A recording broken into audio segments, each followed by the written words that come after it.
오늘 마태복음 18장 21절에서 35절 말씀은 용서의 나라에 대한 천국의 비유로 예수님께서 말씀하신 내용입니다. 오늘 보면 21절을 보시죠.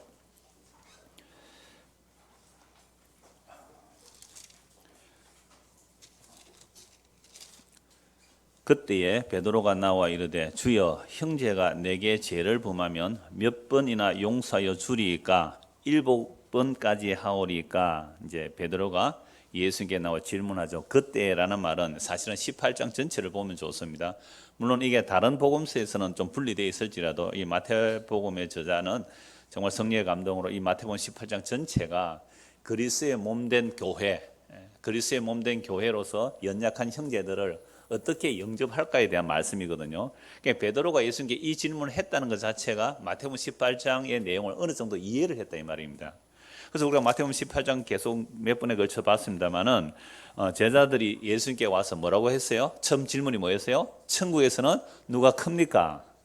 세상에 떡 줄 사람은 생각도 안 하는데 김치국부터 마신다는 속담이 있잖아요. 천국에 들어가지도 못할 주제에 천국에서 누가 크냐고 물었다 이 말이에요. 그래서 예수님께서 천국에 누가 크다고 말씀을 먼저 하신 게 아니라 천국에 들어가는 자가 누군지 먼저 말씀해 버리잖아요. 그럼 천국은 어떤 자가 가는 거예요? 어린아이 같아요. 어린아이 같다는 말은 무능력이에요. 힘 없다는 말이에요. 자기 힘으로 못 가는 거예요.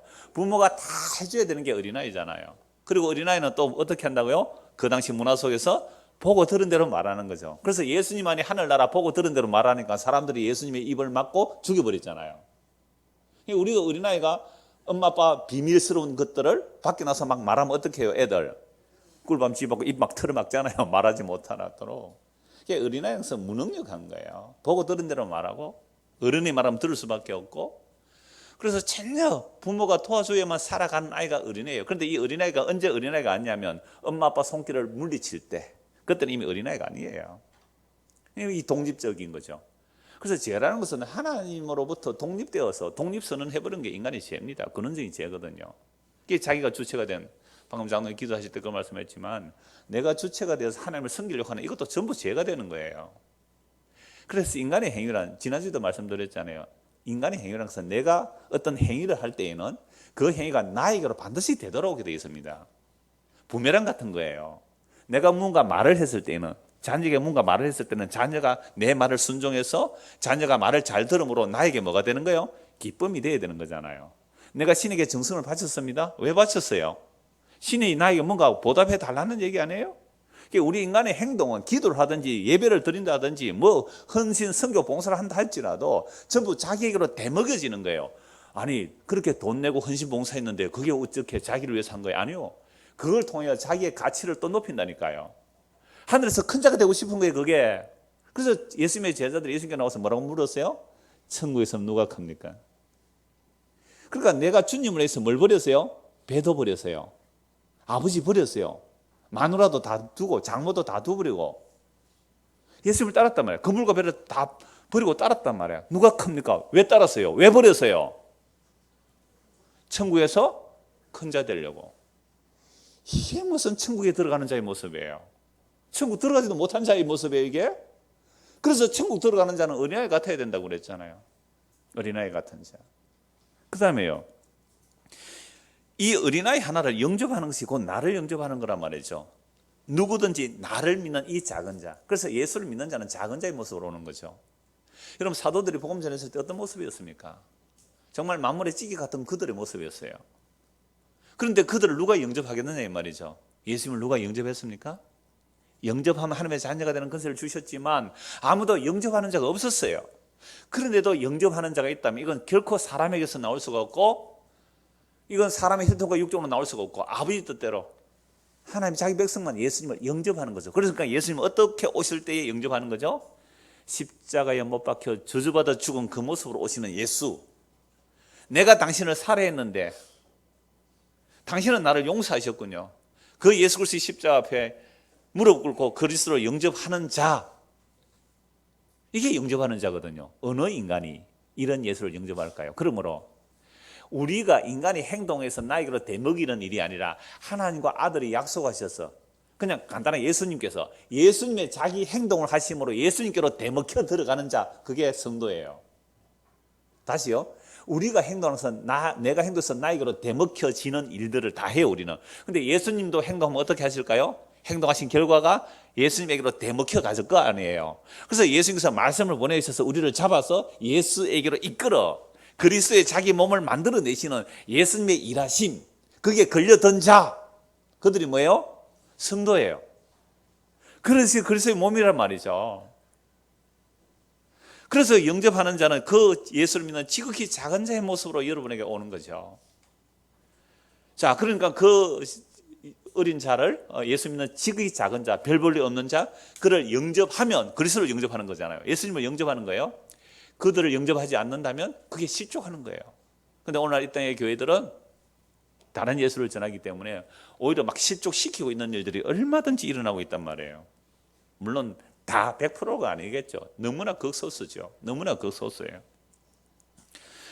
그래서 만약에 실족하게 되면 눈이나 발을 찍어버리서라도 지옥에 안 가야 된다 그랬잖아요. 그 범죄가 뭐예요?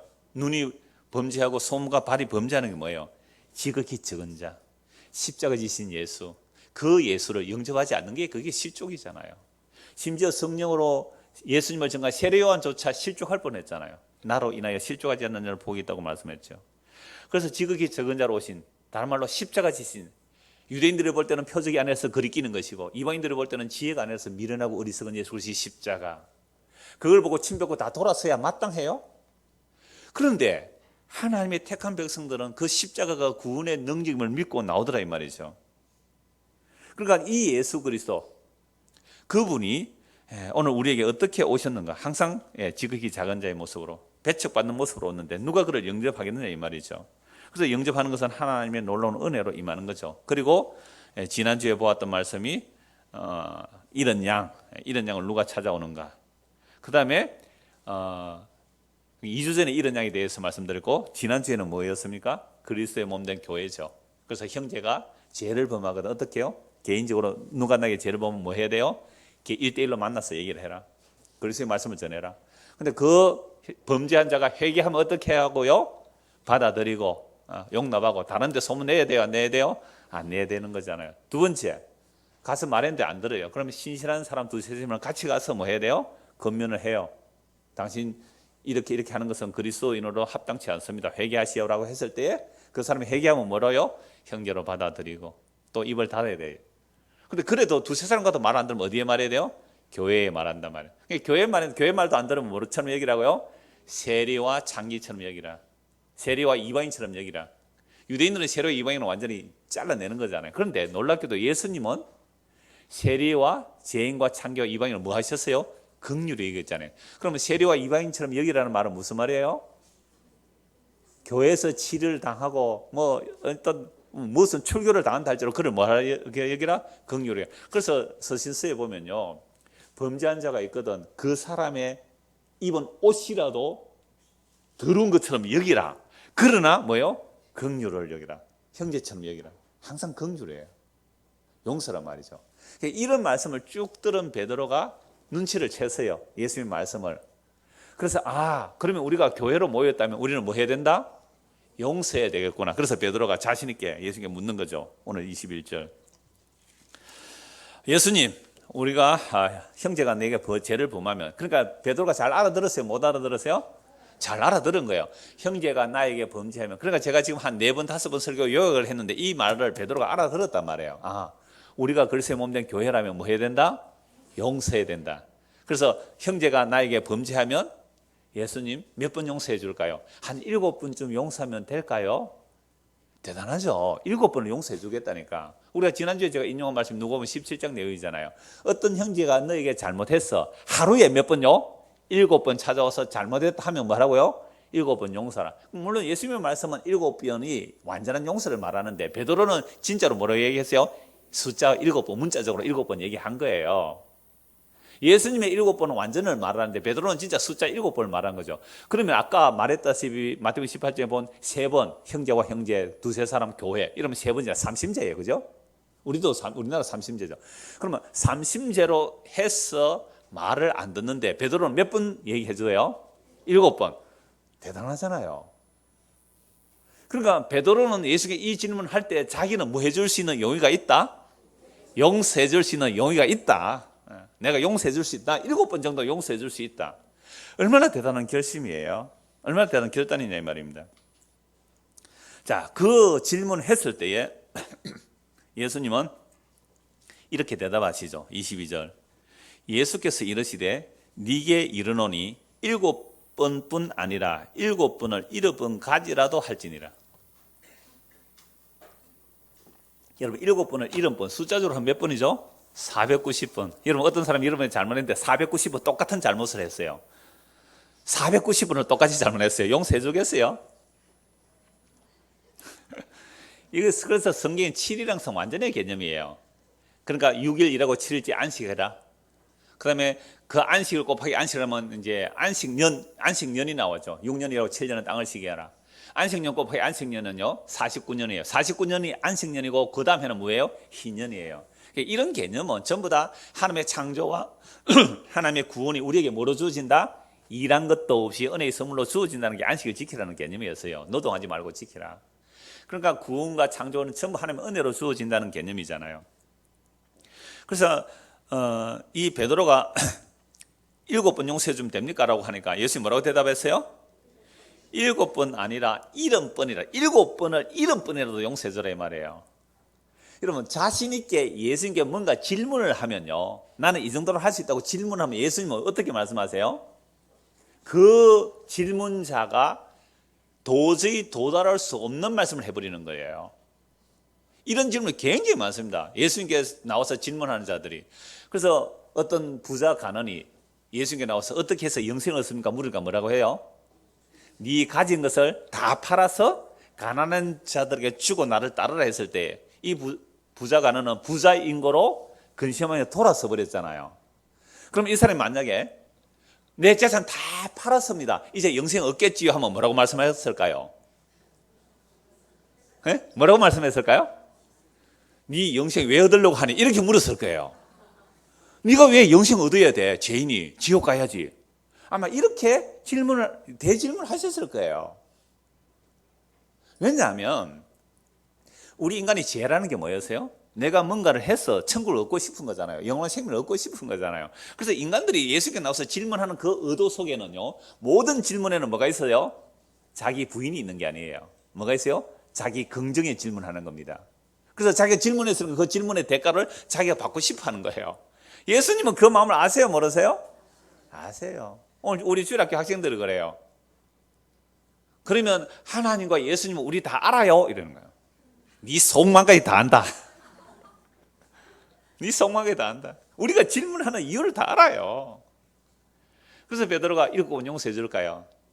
야 이놈아, 네가 7번 용서해 줄 수 있겠다고 생각하니? 그렇다면 7번 7번 한번 용서해 줘봐. 이건 불가능해요. 인간으로는 불가능해요. 이 말씀은 무슨 말씀이냐면 이거예요. 야 이놈아, 네가 다른 사람을 용서해 주는 그 자격과 그 조건으로 네가 하늘나라 올 수 있는 줄 아니? 네가 이놈아 나로부터 영원히 용서받아야 돼.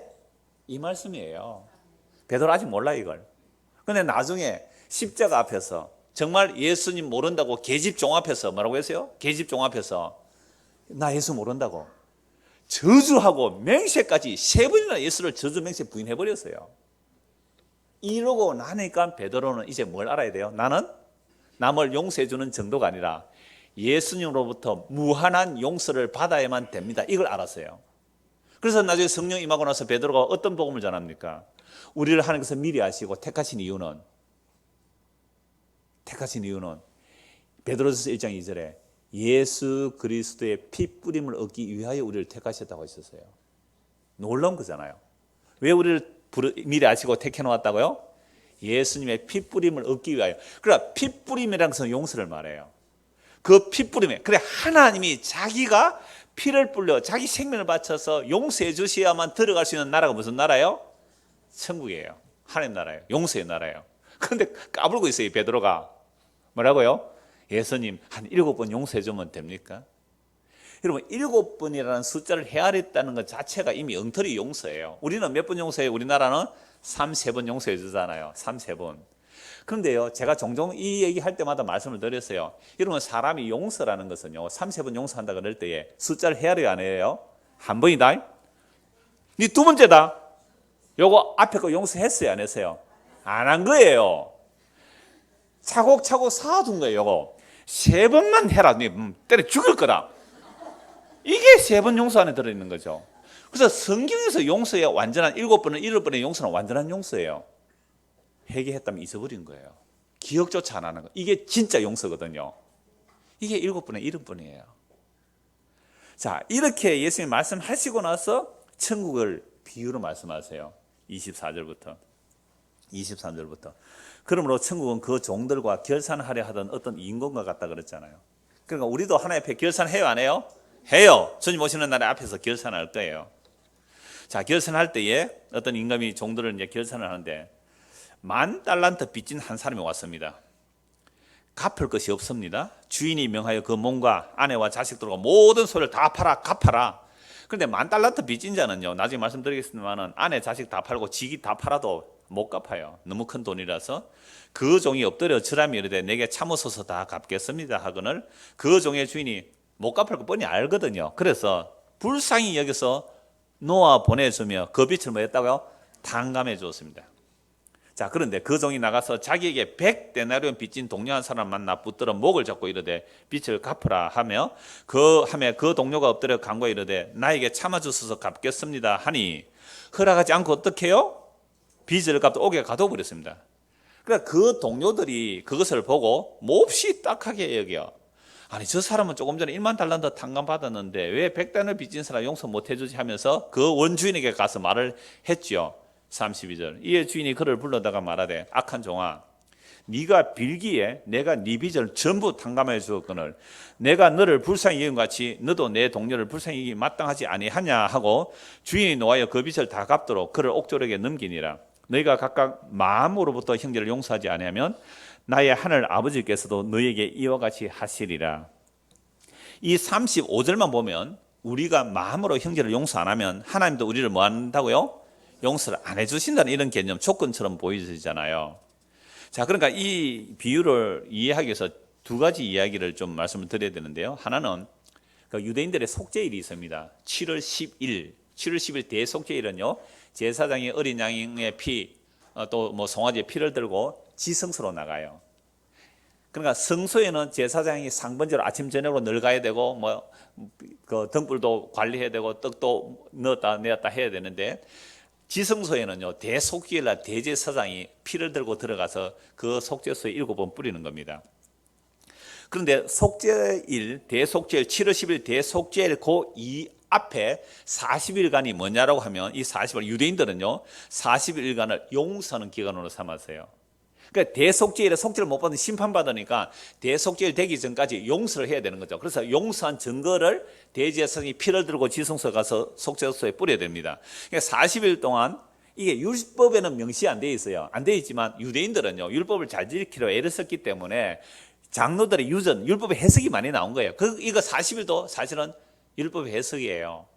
그러면 그 대속죄일 앞에 우리가 어떻게 용서해야 되느냐라고 했을 때에 30일간은 사람과 사람 사이의 지은 죄를 용서로 가는 거죠. 30일 동안. 왜 30일 했을까요? 좀 멀리 있는 사람은 걸어가서 하려면 한 일주일 걸리잖아요. 제가 그냥 우짝한 얘기고 30일 동안 뭐예요? 사람과 사람끼리 다 찾아가서 내가 당신에게 이런 잘못했습니다. 용서해 주세요. 그럼 그 사람이 용서합니다. 그 다음에 10일은 하나님과 자기와의 관계 속에서 용서를 구하는 기간이 40일이에요. 그래서 내가 사람에게 용서를 구하고 그 다음에 뭐예요? 하나님께 용서를 구해야 뭐가 되는 거죠? 용서가 일어난다. 이런 식으로 볼 수 있죠. 그래서 예수님도 주님 가르치신 기도할 때 뭐를 기도 가르쳐? 우리가 우리에게 죄 지은 자를, 이 죄는 빚으로 번역할 수 있어요. 우리가 우리에게 잘못한 자를 내가 용서해 주듯이 하나님도 나를 용서해 주세요. 그러니까 유대인들 그 패턴과 같아요, 안 같아요? 같잖아요. 왜? 사람과 먼저 용서를 하고 하나님께 용서를 구하는 거니까 우리가 우리에게 죄 지은 자를 내가 사하여 준 것 같이 아버지도 나를 사하여 주십시오. 이것도 뭐로 보여요? 조건처럼 일단 보입니다. 조건처럼 보여요. 문자대로 보면 조건처럼 보입니다. 자, 두 번째 그 비유를 이해하기 위해서는요, 달란트와 데나리온에 대한 계산인데 데나리온이라는 것은 하루 품삯이에요.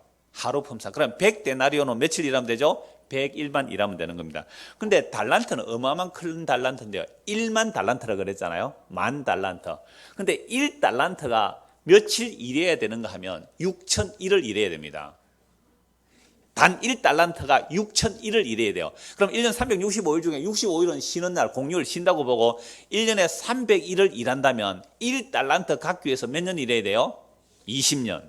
그러니까 20년 동안 돈 버는 것은 한 푼도 안 쓰고 20년 벌으면 몇 달란트 갚아요? 1달란트 갚아요. 근데 한 푼도 안 쓸 수가 있어요? 밥 먹고 살아야 되잖아요.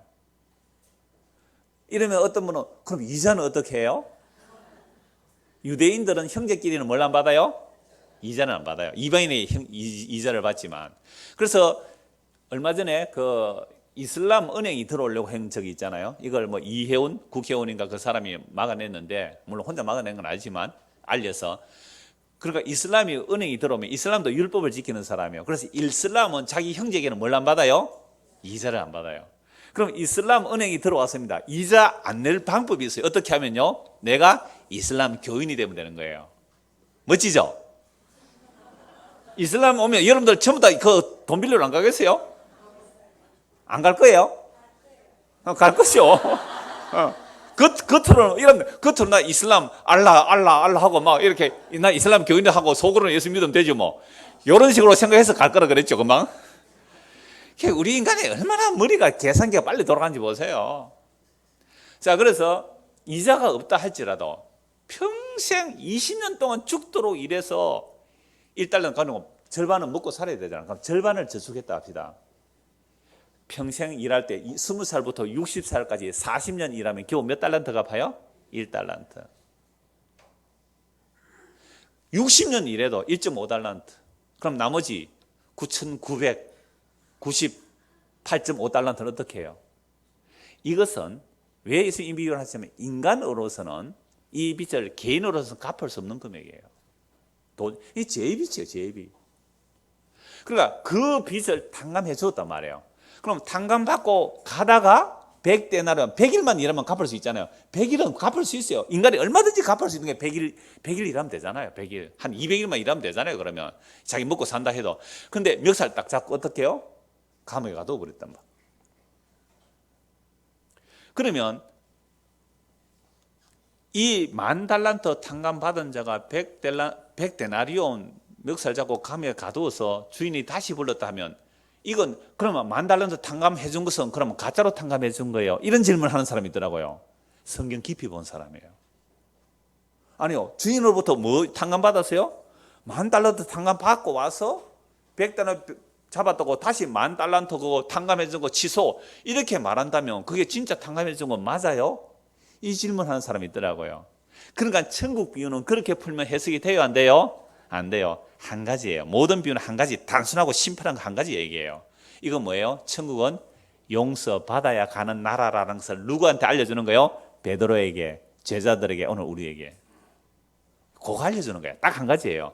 하나님의 나라는 용서받아야 가는 나라다. 네가 뭐 똑똑하고 잘났다고 용서해주는 그 능력으로 가는 나라가 아니라는 것을 말씀하시는 거예요.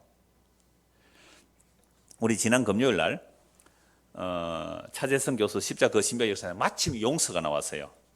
그래서 예수님의 십자가라는 것은 십자가는 심판이 외면이고 그 내면에 뭐가 있다고 했어요? 용서가 있다. 겉으로 볼 때는 하나님의 아들이 저주받아 죽는 심판의 십자가이지만 그 안에 내면에는 뭐가 있어요? 용서가 들어있다. 그 동정과 양면과 같다. 겉으로는 심판, 안에는 용서가 있다. 그래서 십자가 안에는 하나님의 심판이 있고 하나님의 용서가 있고 하나님의 의가 들어있다. 우리가 지난주에 용서에 대해서 보고 다음에는 이제 의에 대해서 봐야 되겠습니다만은, 그런데 심판과 용서와 의만 십자가 안에 들어있는 게 아니에요. 물론 이분은 이제 전개하기 위해서 그 말씀과 연결시켜 전개하기 위해서 그 세 가지를 얘기했지만 십자가는 뭐가 들어있어요? 그럼 십자가에 뭐가 들어있어요? 하나님의 약속의 완성이 들어있습니다. 모든 창조의 비밀이 거기에 다 들어있어요. 종말이 거기에 다 들어있고요. 창조도 십자가 안에 들어있고 심판도 십자가 안에 다 들어있어요. 십자가는 묵시적인 완성이기 때문에 이 십자가 안에서 하나님의 모든 약속의 완성을 보는 거죠. 그것뿐이에요. 십자가는 하나님의 사랑이 있어요. 물론 용서는 사랑과 연결되는 개념입니다만은 우리가 연약할 때에 그리스도께서 죽으심으로 하나님의 사랑을 나타내신 것이 십자가예요. 그래서 로마서 5장 6절이에요. 로마서 5장 8절에는 우리가 죄인되어 있을 때에 고칠 마음도 없었어요. 죄인되어 있을 때에 그리스도께서 우리를 위해서 죽으심으로 우리에 대한 하나님의 자기 사랑을 확정하셨느니라. 십자가가 무슨 사건이에요? 하나님의 사랑의 확정이에요. 로마서 5장 10절에는요, 우리가 하나님과 원수되어 있을 때에, 우리는 태어나면서 하나님과 원수되어 있어요. 근데 십자가는 뭐라고요? 하나님과 원수된 우리를 화목케 하고 용서케 하시는 그 놀라운 십자가를 가지고 우리에게 찾아오시는 거예요. 근데 십자가를 가지고 우리를 찾아오니까 그 안에 하나님의 심판과 용서와 의와 사랑과 언약의 완성이 다 들어있는데 겉으로 보니까 뭐예요? 심판. 십자가 들어가서 우리가 뭐라고 합니까? 너 나랑 같이 죽자. 저리 가세요. 저리 가세요. 여러분, 살려고 하면 죽을 것이고 죽으려 하면 살 것이에요. 근데 우리는 살려고 하잖아요. 이때서 살려고 하고 죽어서도 더 잘 살려고 하고, 그래서 교회 나온 거 아니에요? 죽어서도 더 좋은 데 가서 더 높은 곳에서 잘 살려고 나왔단 말이에요. 이게 전부 죽는 길로 가는 겁니다. 그런데 예수님은 십자가 들고 너 나랑 같이 죽자는 거예요. 이 역사에 같이 죽자. 그러니까 영접할 자가 없어요. 죽자고 오는 사람을 우리는 다 도망가지, 누가 죽자고 거기 가겠단 말이에요. 살려고 하면 죽을 것이고 죽고자 하면 산다는 말이 이순신 장군의 전쟁할 때 나가는 얘기가 아니에요. 그것도 또 하는 다른, 세상 용감하게 나가면 하늘은 스스로 돕는 자를 돕는, 이게 전부 세상적인 이론들이에요. 정말로 주님께서 함께 죽자는 얘기는 다 도망가게 만드는 거죠. 그래서 도망가는 중에 하나님의 자기 백성은 십자가로 덮쳐서, 아까 예수님이 행동해서 나를 끌어온다 그랬잖아요. 그래서 우리가 십자가에 붙들려서 끌려가는 그 과정, 내가 원치 않는 길로 가는 그 과정, 이게 여러분 예수 믿는 거예요. 지난주에 어떤 새로 처음 오신 분이 있어요. 교회를 안 다닌 분이에요. 어떤 분이 교회 가서 해서 오셨는데 제가 딱 이 말씀 드렸어요. 교회 다니는 것이 문제가 아니고 교회 온다는 것은 예수를 믿어야 합니다. 그런데 예수님을 믿는다는 것은 이 세상을 살아가는 일에는 전혀 도움이 안 됩니다. 이 세상 살아가는 일에 전혀 도움 안 되니까 잘 생각해 보고 오십시오. 처음 온 사람 오늘 오셨는지 모르겠습니다. 그 말씀 들으시고. 그래서 심판과 용서와 의가 들어있는데, 오늘 용서이니까 용서이기 때문에 제가 뭘 말씀드리냐면, 이분이 또 그 얘기를 했어요. 우리가 용서라는 것을 할 때에 베드로가 뭐라고 했어요? 예수님 몇 번 해줄까요? 7번 용서해 줄까요? 그 말 안에 뭐가 들어있는지 지금 고발하는 거예요. 7번 용서해 줄까요? 그 안에 뭐가 들어있는지 아주 잘 표현하고 있는데요. 자, 그러면 우리가 용서라는 것을 할 때 얼마나 교묘하게 우리 안에 악이 도사리고 있는지 그 책의 일부를 인용합니다. 얼마나 용서해야 하는가를 베드로가 질문하자 예수님은 엉뚱하게도 하나님의 용서의 신비스러운 영원함, 가로 열고 77번 또는 70번에 7번 가로 닫고 무한한 절대적 가치 1만 달란트에 대하여 알려주셨다. 오늘 우리 읽은 본문이에요. 자, 예수님의 관심은 인간의 용서 가능성에 있는 것이 아니었다.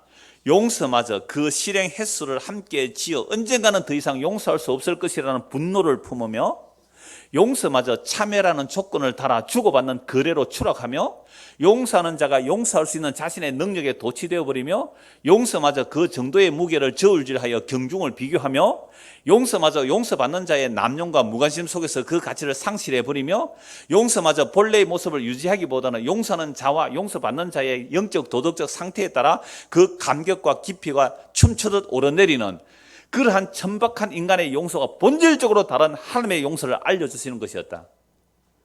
학자이기 때문에 굉장히 압축해서 표현하고 있는데요. 좀 더 한 번 더 쉽게 풀어줄게요. 이 베드로가 예수님께 나와서 뭐라고 질문했듯이요? 7번 용서해 줄까요? 라는 이 속내 안에는 뭐가 들어있다고요? 이 말 안에는 7번 용서해 주는데 8번째 또 하면 너는 때려 죽일 거야 라는 뭘 품고 있어요? 분노를 품고 있다 이 말이에요. 이게 인간의 용서예요. 그래서 우리 애들 보고 니 한번 용서했다 니 예배 시간 떠들면 니 혼난다. 2번 용서했다 니. 그러니까 얘 하잖아. 애가 미안하다. 그런 얘기 아니다. 떠들어도 괜찮다. 애가 떠들 미안해 괜찮아. 울려고.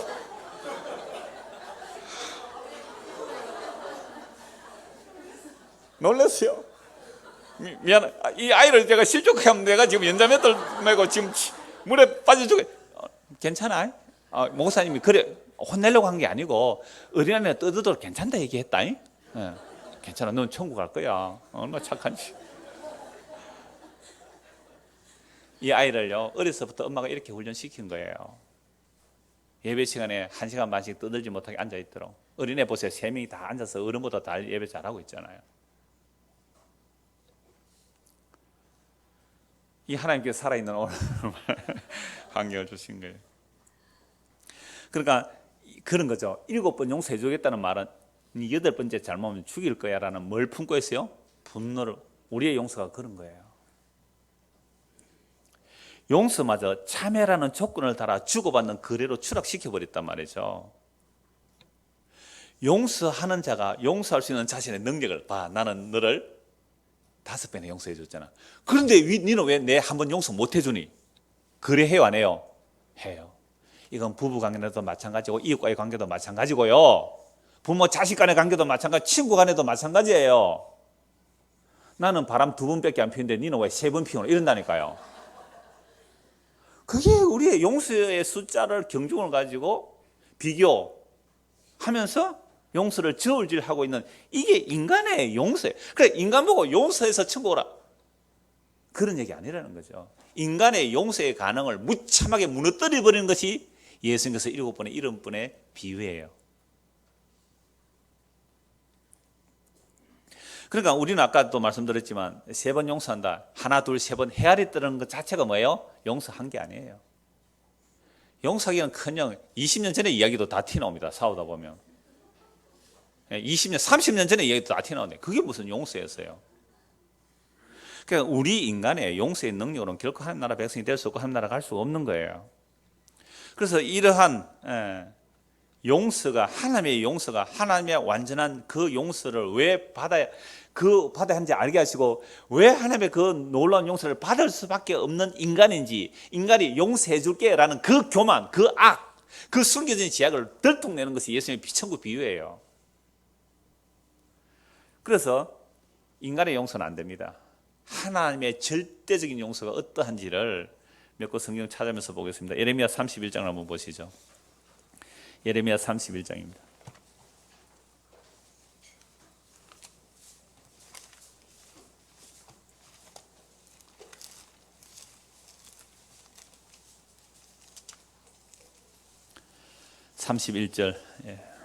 새 언약 하면 예레미야 31장 31절 여기 좋죠? 3.1절 3.1절. 여러분 왜 새 언약이 나왔습니까? 이미 모세 언약, 옛 언약이 있잖아요. 그 옛 언약으로는 안 된다는 것을 보여주기 위해서 새 언약이 나옵니다. 그런데 모세 언약 이전에 이미 430년 전에 무슨 언약이 먼저 나와요? 아브라함 언약. 아브라함이 믿음으로 의롭다 받는 언약을 세워놓고 430년 모세 언약을 주신 이유는 인간은 자기 행위로 의롭다는 받을 수가 없고 오직 하나님의 은혜로 믿음으로 말미암아 의롭다는 받는 것을 보여주기 위해서 아브라함 언약이 먼저 나와야 돼요. 그리고 모세 언약이 나오고요. 이 모세 언약은 누구까지 있어야 돼요? 세례 요한의 때까지.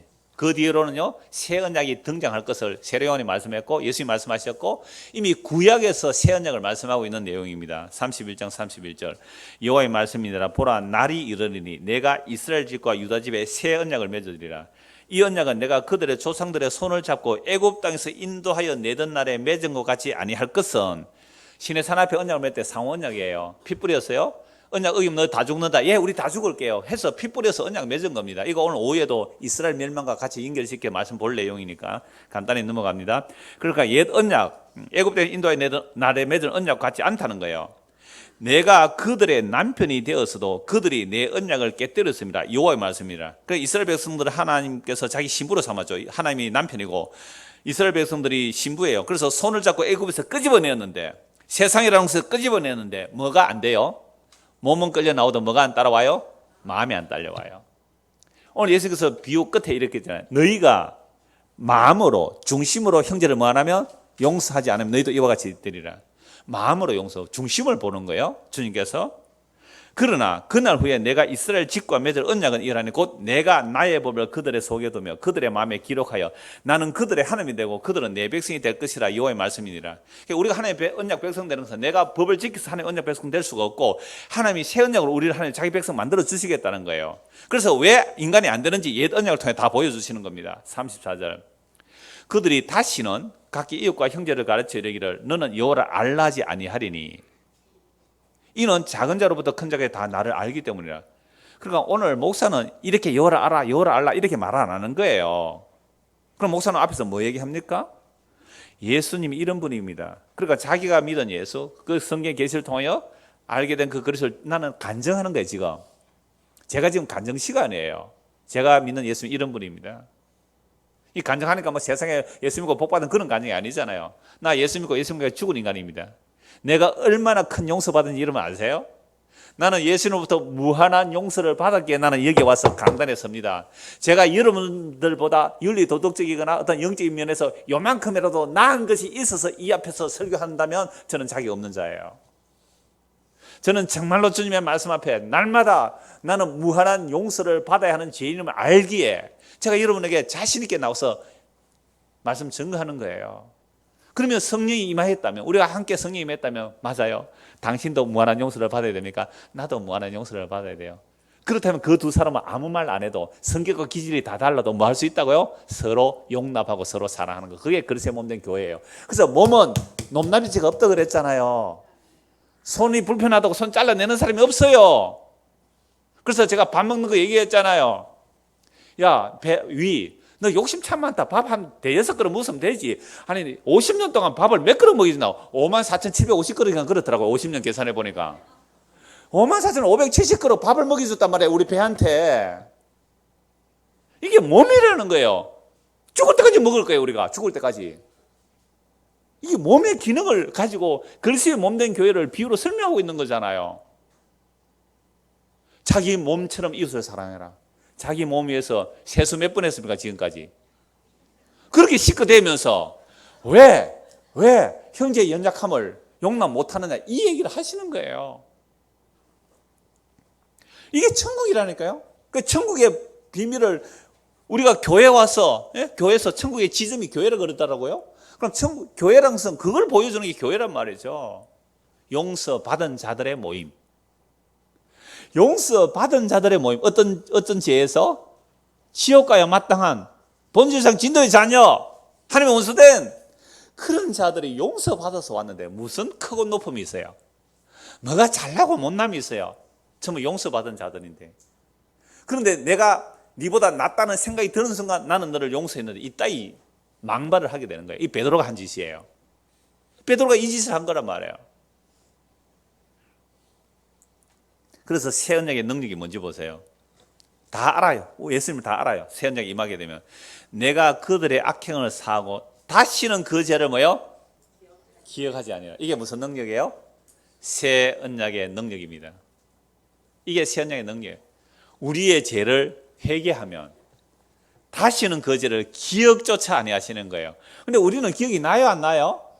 나요. 니네 잘못 몇 번 했다 그랬노? 요거 기억이 나는 거죠. 그런데 하나님은 정말로 기억을 안 하시는 것이 아니라 못 하세요. 왜?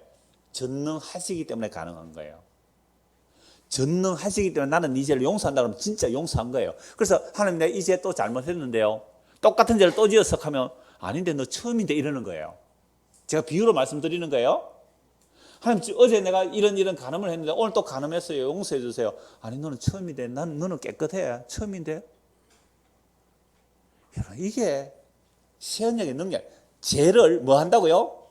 기억을 안 하신대요. 기억을 안 하신대요. 요한일서 1장 7절 10절입니다. 요한일서 1장 7절에서 10절. 정말 우리가 이 용서가 임했나요?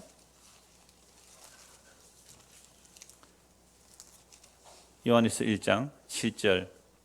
그가 빛 가운데 계신 것 같이 우리도 빛 가운데 행하면 우리가 서로 사귐이고 그 아들 예수의 피가 우리를 모든 죄에서 깨끗하게 하실 것이요 만일 우리가 죄가 없다고 말하면 스스로 속이고 또 진리가 우리 속에 있지 아니할 것이요 만일 우리가 우리 죄를 자백하면 그는 미쁘시고 의로우사 우리 죄를 사하시며 우리를 모든 불의에서 깨끗하게 하실 것이요 만일 우리가 범죄하지 아니하였다 하면 하나님을 거짓말하는 이로 만드는 것이니 또한 그의 말씀이 우리 속에 있지 아니하니라.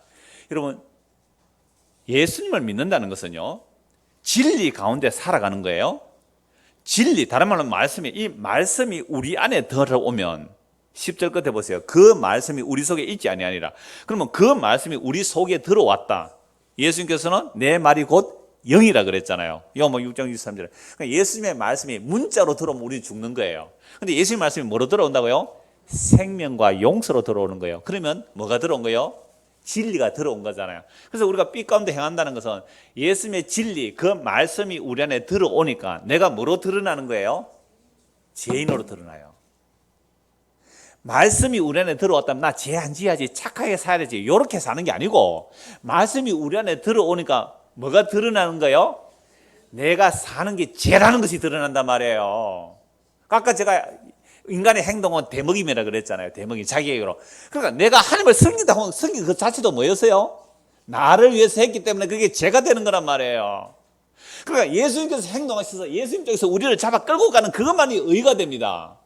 그러니까 예수님이 하신 일, 하나님께서 예수 그리스도 하신 그 일이 우리에게 담겨지면 그게 진리가 담기고 보배가 담긴 것이지, 우리는 뭐예요? 질그릇이잖아요. 질그릇 때문에 구원하는 것이 아니라 우리 안에 예수님이 하신 일이 담겨 있어서 우리를 끌어가는 거예요. 예수님이 하신 일에 한마디로 말하면 뭐예요? 피. 예수님이 십자가 피가 우리에게 담겼단 말이에요. 생명을 우리에게 담아줬단 말이에요. 그게 말씀이 담아졌다는 거죠. 그 말씀이 우리 안에 담겨지면 우리가 뭐로 고백하게 돼요? 나는 범죄했습니다. 나는 죄인입니다. 이게 고백이 나와요. 그런데 만약 이 말씀이 우리 안에 들어와서 나 죄 지은 거 없는데라고 한다면 이게 뭐예요?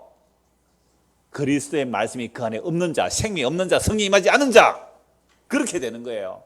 그래서 성령이 임하게 되면 자기 죄를 한다니까요. 성령님에 따라서 말씀이 임했고, 말씀이 성령께서 말씀을 통해 우리를 이 거울로 비추듯 이걸 말씀이 우리를 비춰보면 나는 머리끝부터 발끝까지 존재론적으로 죄인이며 인식론적으로 죄인이며 내가 말씀을 이용하고 인식하는 건 전부 그 죄예요. 여러분 복음 들어서 말씀 이용해 먹죠? 그게 인식론적 죄인이라서 그래요. 인식론적 죄인. 말씀 똑같은 복음을 듣는데 전부 다 회개하고 예수님 십자가 앞에 맞닥 떨어지면 내 몸을 불사르게 내어줄지라도 내가 마땅히 해야 할 일을 한 것뿐인 무익한 종입니다. 내가 아니요. 그래서 은혜가 헛되지 아니하여 이렇게 되었습니다. 고백이 나오는 것이 지극히 정상적이에요. 그런데 어줍지 않게 지식적으로 복음 몇 조각이 주워 듣고는 마음대로 이용해 먹고 살잖아요. 진짜 말씀이 임한 거 맞아요? 정말 그리스도의 말씀이 우리 안에 들어온 거 맞아요? 그 진리와 그 빛이 우리 안에 비춰진 거 맞아요?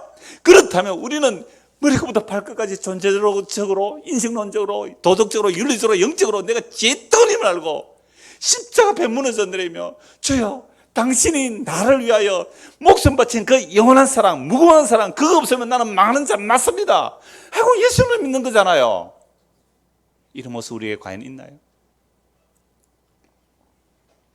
저는요, 복음 안 나는 사람들, 오늘 오전에 잠시 글을 올렸는데 신앙사람 어떤 분이 젊은이라 그랬는데, 목사님, 제가 이 복음에 대해서 또는 진리의 지식을 많이 추구했습니다.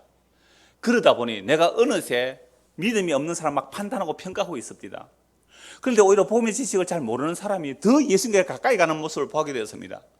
목사님 어떻게 해야 돼요? 그러면 내가 강해설교 다 덮어버리고 주석도 다 덮어버리고 지식을 추구하지 않아야 됩니까? 어떻게 해야 됩니까? 질문했더라고요. 너무너무 감사한 질문이었어요. 정말 좋은 고민하셨네요. 우리가 하나님을 아들을 아는 것과 믿는 것이 하나가 되어야 되는데 그것은 우리의 지식을 축적해야 그 지식을 나의 소유로 삼으면 안 돼요. 그건 영지주의로 흐른단 말이에요. 지식이 내재화되어서 그 지식을 획득하면 구원받을 수 있는 생각하는 그것이 영지주의로 흐릅니다. 그래서 지혜와 계시의 영이 임하여, 지혜와 계시의 영이 임하여 예수 그리스도 십자가를 봐야 됩니다. 십자가 앞에서 날마다 무너져 내리는 겁니다. 그래서 에베소서 4장 교회론에 대해서 올렸어요. 그래서 지상에 교회가 필요합니다. 하나님께서 왜 교회에 사도와 복음 선지자와 복음 전한 자와 목사와 교사를 주신지 아십니까? 은사예요. 그게 제가 말씀 사역자로서 여러분의 말씀을 은사라면 여러분 또 다른 은사들 다 있는 거예요. 그럼 왜 이런 사람을 세워서 교회를 만듭니까? 그리스도의 몸을 세우기 위하여. 그리스도의 몸이라는 것은요, 그리스도의 몸이라는 것은 그 피뿌림, 그 용서를 아는, 그래서 머리 대신 그리스도에게 붙게 하는, 이게 그리스도의 몸을 세우는 일이거든요. 그래서 방금 읽은 요한일서 말씀도 그거예요. 7절 다시 보십시오. 그가 빛 가운데 계신 같이 우리도 빛 가운데 하면 우리가 서로 뭐가 있고요? 사귀며. 몸은 서로 사귀는 게 당연하잖아요. 그 아들 예수의 피가 우리를 뭐요? 모든 죄에서 깨끗하게. 그럼 예수의 피가 우리의 모든 죄에서 깨끗하게 한다는 이 말씀을 믿고 알려면 뭐가 임해야 되는 거죠? 말씀이, 성령이 우리 안에 임해야 돼요. 그래서 내가 말씀에 비춰지면 머리부터 발까지 정말 존재론의 죄임을 드러내는 거죠. 그래서 히브리서 말씀에 그 말씀이 자외 날선 금 같아서 관절과 골수를 찔러 쪼개어 뻘거벗은 듯이 우리 마음의 생각이 드러나는 거죠. 이런 지금까지 용서해 줬다고 착하고 살은 사람들, 나는 네보다 낫다고 착하고 사람들, 이 말씀의 빛 앞에 회개하고 무너져 내려야 합니다. 안 그러면 지가 좀 했다는 그걸로 남 정죄하고 판단하고 비판하고 있어요. 너 정말 용서받은 거 맞니? 이걸 물으시는 거예요. 너 정말 용서받은 거 맞니? 내가 말씀에 비춰줘서 정말 내가 어떠한 죄인인지 드러났다면 어떤 형제가 내가 참 잘못했습니다 하고 오면요, 용서 안 할 수가 없어요. 왜? 지가 뭐 받았기 때문에? 나는 용서 받았는데 용서 안 할 수 있어요. 아니요, 나는 당신보다 더한 죄인입니다. 어떤 사람이 너 정말 나에게 잘못해서 와서 내 앞에 정말 잘못했다고 회개를 요청하면 나는 당신보다 더한 죄인입니다. 주께서 우리에게 무한한 용서를 해주셨습니다. 이러면 두 사람끼리 뭐가 되는 거예요? 서로 사귐이 있는 거죠. 이게 말씀 안에 사귐이에요. 이게 빛 가운데 사귐이에요. 이거는 없고 교회 안에 경쟁을 붙여놓으면 네가 잘했니 내가 잘했니 이런 엉터리 같은 싸움만 일어난다면 정말로 그리스도의 말씀 우리 안에 들어온 거 맞나요? 그럼 목사님 어쩌라고요? 회개하십시오. 정말 말씀 앞에 기도하십시오. 기도하고 회개하라 그러면 또 하라 그랬네요. 그런 말 하는 사람은 말하지 마시고 안 그런 사람만 들으시면 됩니다. 정말 하나님의 말씀 앞에 내가 하나님의 말씀이 살아서 나를 좀 비춰주십시오. 하나님의 말씀이 살아서 나를 좀 비춰주십시오. 그래서 내가 빛 가운데로 가면 갈수록 더욱 내가 어떠한 더러움과 죄인인지 아는 사람, 그런 사람은요 주님의 말씀이 기억나요. 나는 의인을 부르는 것이 아니라 죄인을 부르었다. 나는 제사나 예배를 원하는 것이 아니다. 나는 긍휼을 원한다. 그 호세아 선지자의 말씀. 그 악한 북이스라엘의 선지자가 호세아 선지자였어요. 내가 원하는 것이 긍휼이다. 용서라는 겁니다. 그래서 정말 우리 자신에게 질문을 해보시기 바랍니다. 나는 말씀에 비침을 받았는가? 옛날에 한두 번 눈물 콧물 쏟은 그것 가지고 울어먹지 마시고 바로 지금 오늘 이 말씀의 선포 앞에서 이 말씀 앞에서 내가 정말 예수님 앞에 어떤 자임이 드러난다면 우리는 십자가 앞에서 회개할 것뿐입니다. 이렇게 회개할 때 어떤 사람이 와서 내가 전에 이런 잘못을 했습니다. 아니요, 나는 당신보다 더 큰 죄인입니다. 이 고백이 나오는 것이 그리스도의 피로 값주고 산 성도들의 모임 안에서 일어날 일이라 이 말이죠. 그래서 예수님께서 마지막 만찬, 유월절 만찬 때에 그 잔을 주시면서 뭐라고 말씀하세요? 이 잔을 마시라. 이 잔은 내가 너희를 위하여 흘리는 바, 너희의 죄사함을 얻게 하려고 많은 사람들을 위하여 흘리는 바 나의 피 곧 언약의 피다. 죄 용서를 위한 언약의 피다. 예수님의 피가. 로마서 3장 23, 26절 이렇습니다. 모든 사람이 죄를 범하였으며 하나님의 영광에 이르지 못하더니 그리스도 예수 안에는 속량으로 말미암아 하나님의 은혜로 값없이 의롭다 하심을 얻은 자 되었느니라. 값없이 의롭다는 받은 속, 이게 용서예요. 이 예수를 하나님이 그의 피로써 믿음으로 말미암아 화목 제물로 세우셔서 이는 하나님께서 길이 참으시는 중에 전에 지은 죄를 뭐예요? 간과 피를 보고 넘어가신 거예요. 피를 보고 용서하신 거예요. 그래서 자기의 의로움을 나타내시려 하심이라. 곧 이때 자기의 의로우심을 나타내사 자기도 의로우시며 또한 예수 믿는 자를 의롭다라 하심이라. 골로새 2장 12절 15절. 너희가 세례로 그리스도와 함께 장사되고 또 죽은 자들 가운데서 그를 일으키신 하나님의 역사를 믿음으로 말미암아 그 안에서 함께 일으키심을 받았느니라. 또 범죄와 육체의 무할례로 죽었던 너희를 하나님이 그와 함께 살리시고 우리의 모든 죄를 사하시고 우리를 거스르고 불리하게 하는 법조문으로 선 정수를 지우시고 제하여 버리사 십자가에 못 박으시고 통치자들과 권세들을 무력하여 드러내어 구경거리로 삼으시고 십자가로 그들을 이기셨느니라. 십자가로 용서가 주어지는데 우리를 불리하게 하는 법조문, 그 정서를 십자가에 못 박아 제거해 버렸다는 거죠. 그로 인하여 그 피가 우리의 죄를 용서해 주신 겁니다. 이렇게 용서로 오신 예수님을 우리는 어떻게 대접했습니까? 예수를 십자가에 못 박아 죽여버렸어요. 그런데 십자가 못 박혀 죽은 그분이 우리에게 찾아오셔서 내가 너를 용서하느라고 찾아오신 분이 예수 그리스도예요. 그분이 오늘날 복음으로 이렇게 찾아오세요. 말씀으로 이렇게 찾아오신단 말이에요.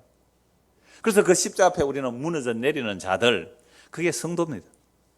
제가 앞에서 인용한 그 어떤 용서에 대한 5가지 결론 제목만 한번 말씀드릴게요.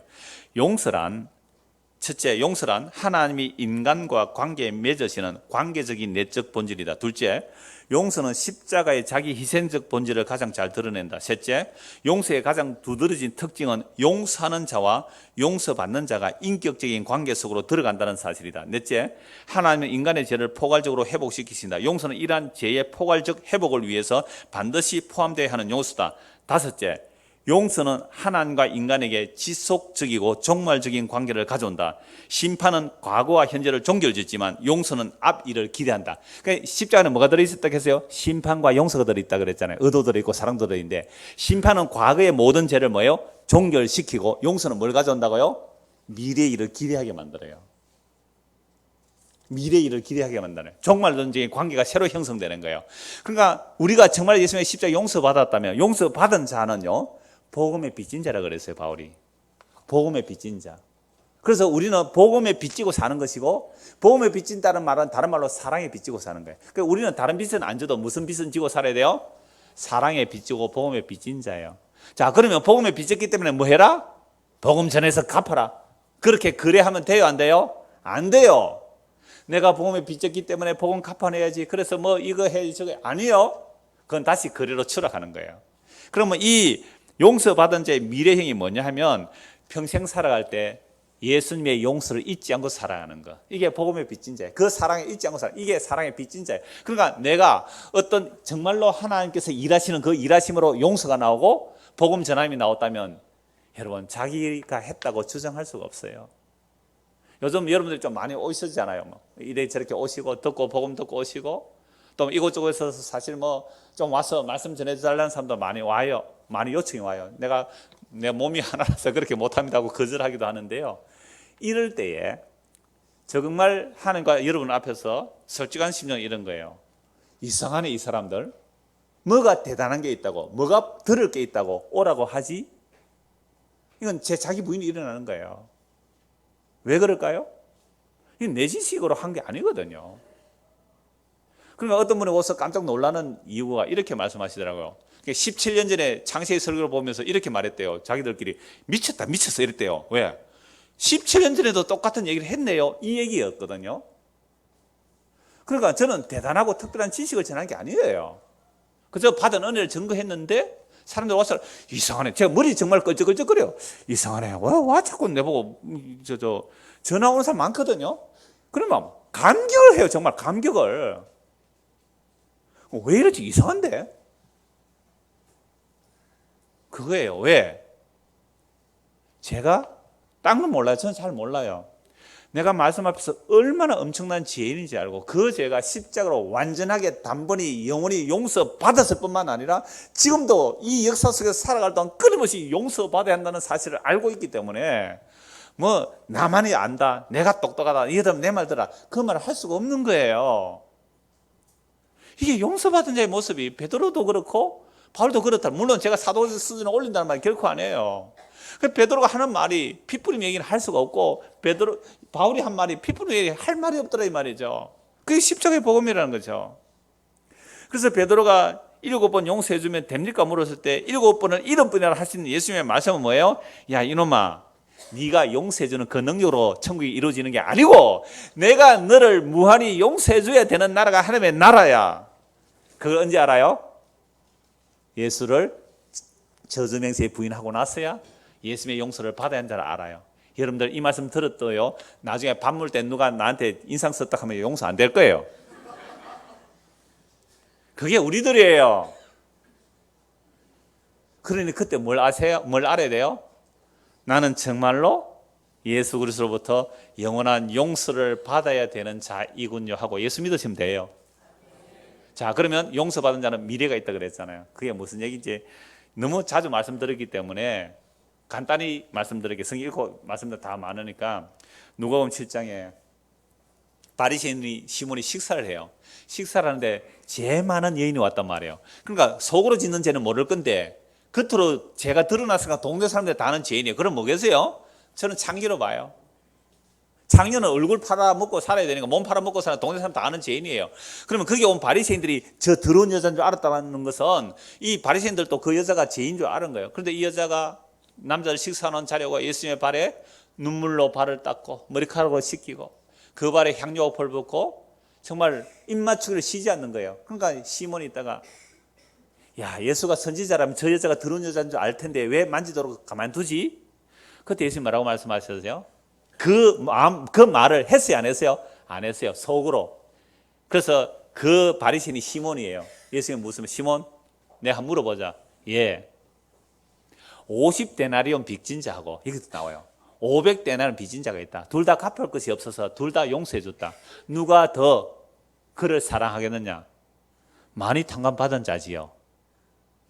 1만 달란트 빚진 탕감받은 것이 뭔지를 모르는 자가 바리새인이에요. 그때 예수님이 이렇게 말씀하셨어요. 야, 시몬아, 내가 너희 집에 왔을 때에 발 씻을 물도 안 줬지? 원래 손님을 대접하면요, 발 씻을 물을 주고 종이 발을 씻어드리고 그 다음에 머리에 냄새가 나고 하니까 땀내 그 향유를 한 방울 딱 뿌려줘요. 향수 한 방울 딱 뿌려준단 말이에요. 손님 접대가 기본이 손님 접대예요. 근데 이 시몬이라는 놈은 지가 바리새인이에요. 자기가 의인이에요. 그러니까 예수라는 사람이 누군지 한번 시험하려고 불렀는지 식사 대접하러 왔지만 전혀 손님 대접을 안 했단 말이에요. 만약 그 바리새인이 제사장이 자기 집에 왔다면 어떻게 했을까요? 극진히 대접했을 거예요. 총리가 자기 집에 왔다면 극진히 대접했을 거예요. 그런데 예수님이 노소삭처럼 보였어요. 그러니까 예수님을 영접 대충 한 거예요. 대충. 아예 손님 대접도 안 했어요. 내가 들어올 때 너는 발 씻을 물도 안 주고 감람유도 하나 안 뿌려줬다. 아주 값싼 감람유도 하나 한 발 안 뿌려줬다. 근데 이 여인은 향료값을 깨뜨렸다. 왜? 많이 용서받았기 때문이다. 많이 용서받은 자가 많이 사랑한다. 그게 결론이에요. 그래서 용서는 미래를 열어줍니다. 무슨 미래요? 주님께서 나를 얼마나 용서해 주셨는지, 얼마나 사랑했는지 알면 알수록 나도 예수님의 그 용서와 사랑을 받았기에 나도 예수님을 사랑하는, 그것이 어디로 흘러넘쳐요? 이웃으로 흘러넘치는 그 놀라운 은혜를 이 역사 속에 맛보아야 그게 교회예요. 그런 자들은 또 미래를 소망하게 돼요. 어떤 소망요? 영원한 용서, 완전한 용서가 이루어진 그 하늘나라, 그 아들의 나라. 얼마나 좋을까요? 니 전에 내 돈 떼문 거 빨리 내놔라. 그게 잊어버려. 기억이 안 나요. 니 전에 내한테 내보고 뒤에 욕했지. 그게 기억조차 안 나요. 용서와 긍휼만 가득한 나라. 그걸 부분적으로 맛보는 것이 교회여야 하고, 그런 교회는 가고 싶을 거 아니에요. 그런 교회가 더 나은 미래를 소망하는 것이 뭐예요? 예수님의 십자가로 완벽하게 용서해나는, 완전하게 용서하는, 그 죄를 기억조차 아니하는 주의 용서와 사랑만 가득한, 아예 천국의 용서 자체도 없어져 버릴 거예요. 왜요? 이미 끝났으니까. 완전한 용서가 이루어진 나라니까. 뭐만 가득한 나라? 사랑만 가득한 나라. 그 소망이 우리의 삶 속에서 용서가 안 일어날 때마다 그 주님의 용서가 어떠함을, 십자가 필요한 그 용서가 어떠함을 알고 그 사랑을 받고 또 그 사랑을 하며 살아가는 저와 여러분 되기를 소원합니다. 기도하겠습니다. 하나님 아버지, 이미 십자가로 하나님의 약속을 다 이루기에 십자가 안에 있는 하나님의 나라는 완전한 용서의 나라이기 때문에 사랑만 가득합니다. 주여, 그 놀라운 하나님의 나라를 그리스도의 몸된 교회로 이 지상에서 맛보라고 우리에게 주셨사오니, 우리 안에 얼마나 정죄하고 판단하고 내가 너보다 낫고 높다는 생각으로 용서하지 못한 이 죄들을, 또는 내가 너를 용서해 줬다는 이 교만함을 깨뜨려 주시고, 말씀 앞에 내가 얼마나 완전하게 영원토록 용서받아야 할지를 알고 그렇게 예수를 믿음으로 우리 안에서도 이웃과 함께 용서의 삶이 나타나는 성도가 되게 하여 주옵소서. 예수 그리스도를 받들어 기도드리옵나이다. 아멘. 282장 찬송합니다.